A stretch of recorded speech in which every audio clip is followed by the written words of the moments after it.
Sanale nanatein ke hong tua zela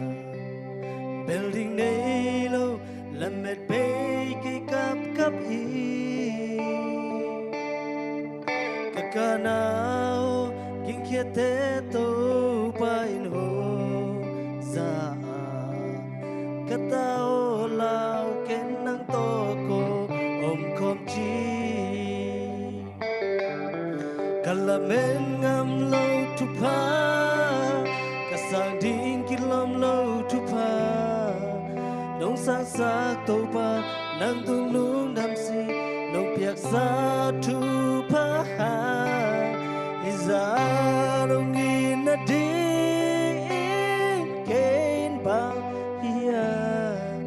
kain kwan pi de bang hilal ayam nong in na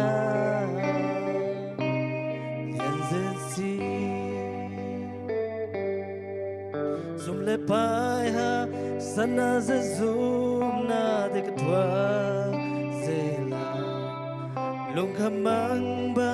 hey na pe wa kim ba zi so le zanji om lo khitui nap tui to dim cha kong pho kha lo to ba ke ho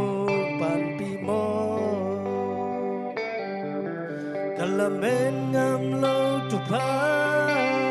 kasang ding kilom lo tu pa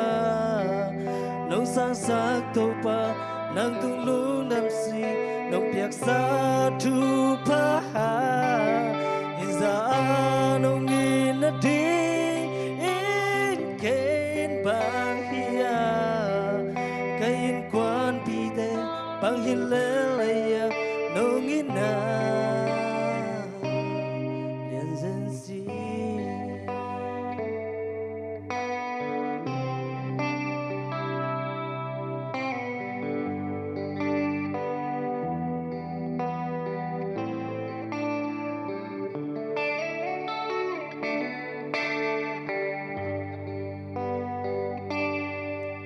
Kahui na le kapil kasyam na to zong le kanung sungin tau pa hong mu zo ke ni itak lo ke le ka in kwan pi te no in ma ka in kwanun lung dam na luan kinu lo Kalamen ngam lo tu pa kasang ding kilom lo tu pa